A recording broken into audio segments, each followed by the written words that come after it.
Right, I Got Knives here with another knife review. This one's something special.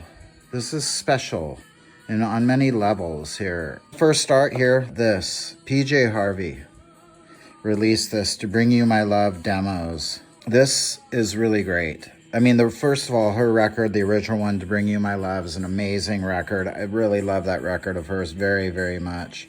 And these demos are super cool because you just realize how much of a master she is at crafting songs and how good they already were before they even recorded them. These songs were amazing. So her just doing demos of them, that could have been the record. And then we need to talk about her. I mean, she is a formidable force in the music world.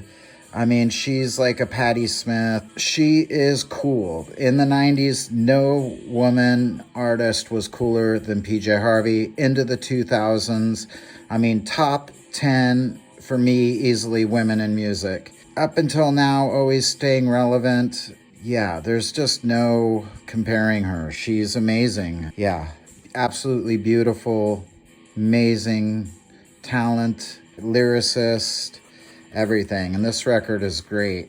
Has all the songs in the same order as the original record, but it's the demos.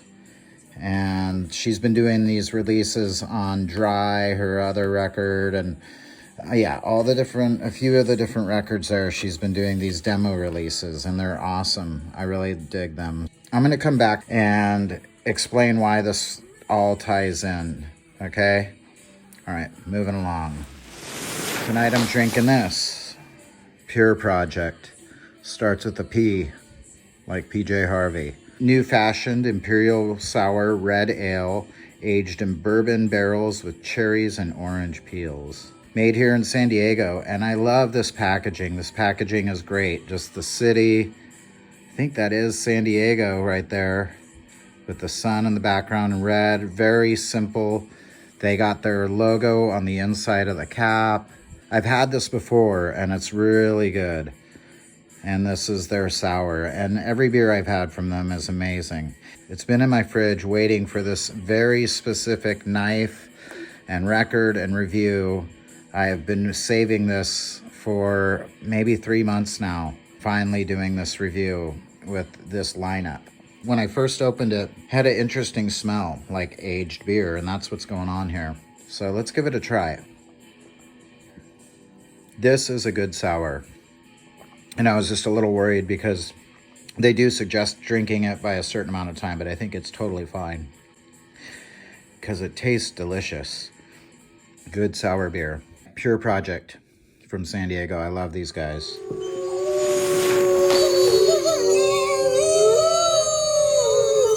There's this. I've had this knife for quite a while, and it's always been on my list of knives to review. And anybody that maybe knows this company, Lone Wolf Knives from Portland, Oregon, knows that it's a company that's no longer around. This knife is very rare, very cool. The company eventually ended. They sold their company to Benchmade. In 2001, they started, and they were just doing specialty, like very good, high-end, decorative gentleman's folder knives, but leaning on into other categories a little bit is the best I could say it. So Jim Weirs was the founder of Lone Wolf. There's another interesting thing, because I bought this knife from his personal collection. In 2010, they sold their company to Benchmade, and then the knives they made with their lineup eventually kind of just phased out. So there's a whole issue with, whether Benchmade did a good job and did justice for these knives, or whether they were just too expensive to keep manufacturing in the style of the knives that they were, because they're very unique. If you're interested, read about it. It's an interesting read. A guy named Paul Pullman helped with this knife. Anyways, let's take a look here. This is the box they would come in, and this is the Lone Wolf Paul Defender knife, black tie 3D carbon fiber, number 3 of 800.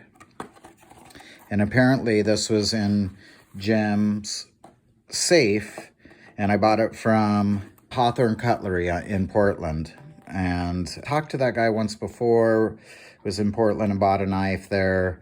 And then messaged with him back and forth before I bought this just to make sure everything was right. And he told me the history of it. He's a friend of Jim's that, you know, I believe his story. There was no reason for him to lie about the history of this knife because from my knowledge, there's no clones of this or anything like that. It's just too difficult for anybody to copy. And so let's take a look here.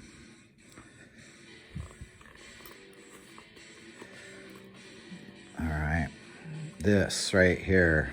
So there's like some 24 karat gold stuff going on here, plating, same with here. And this is a very interesting knife here. It also says, I don't know if you can read that there. What does it say there? Here, it says, let's get the light on, Paul.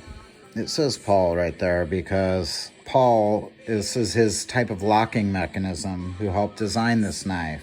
I picked this knife because PJ Harvey, Paul, P for pure, it's all coming together here. Lone Wolf, I don't know, reminds me of like a song title. Lone Wolf would be like a Long Snake Moan by PJ Harvey. But check this out. So what this is a button lock here. And you open it like this by pushing on this button right here. And it opens like this. And this blade is crazy. CPM 154 is the steel. Made in USA. It says 03 of 800. Special run, Defender, Lone Wolf knives. But the concept here with this knife too is this. You can do it with one hand.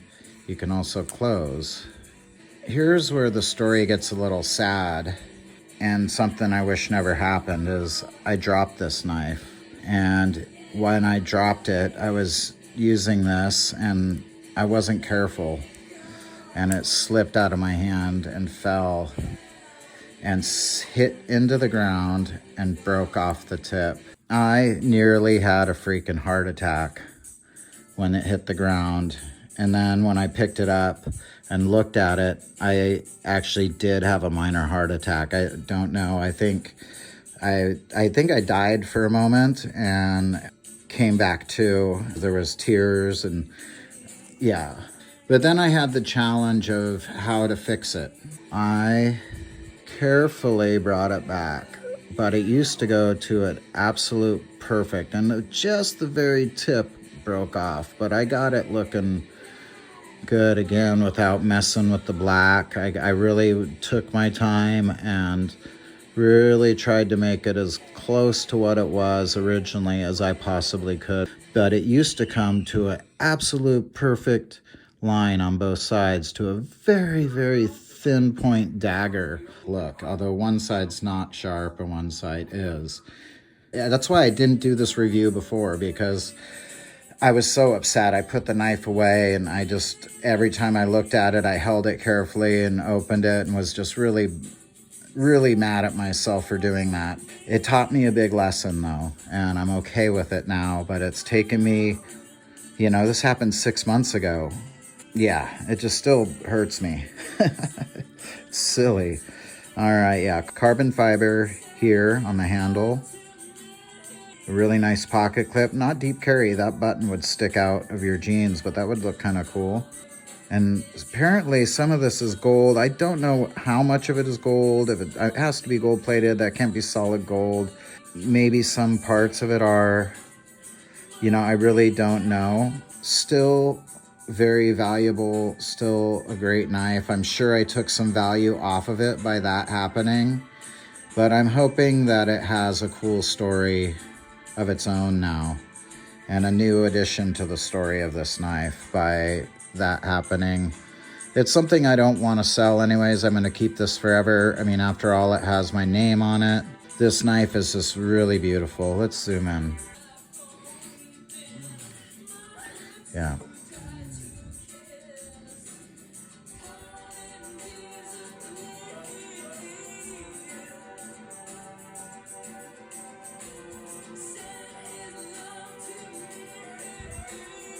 And the idea with this knife is that you'd hold it in your jeans, pull it out, and be able to do kind of a one-handed opening all at once like that. But I'm just very careful with this. All right, let's look at it compared to some other knives. Here it is up against my Spyderco Paramilitary 2, longer than that. And you got a Benchmade 940.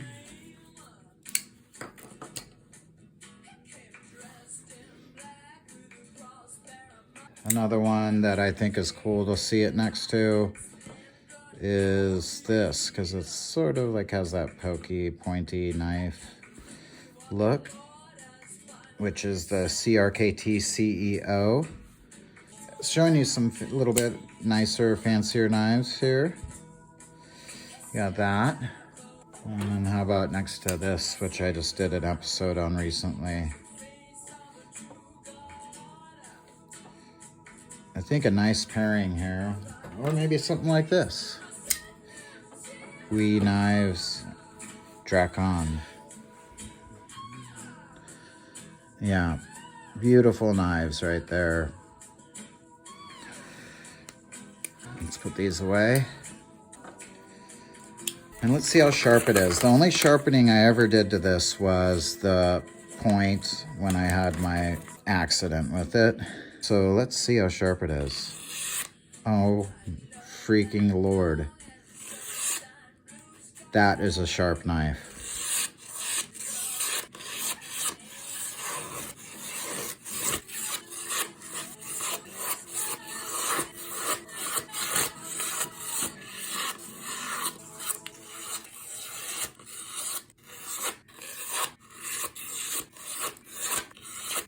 Yeah, that knife is freaking sharp still, all these years later.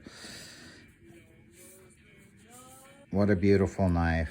Yeah, do some reading about this company. It's kind of interesting if you get a chance. You know, I'm sure a lot of you out there know the story, but, you know, if you don't, it's just an interesting history for Benchmade, for Lone Wolf Knives, for two knife companies coming together. This button lock, Paul Axel lock. So this knife won the Knife Award, overall knife in 2009.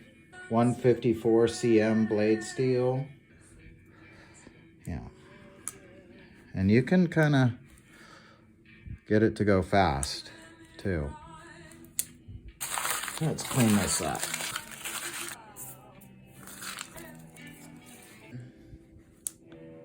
Like that.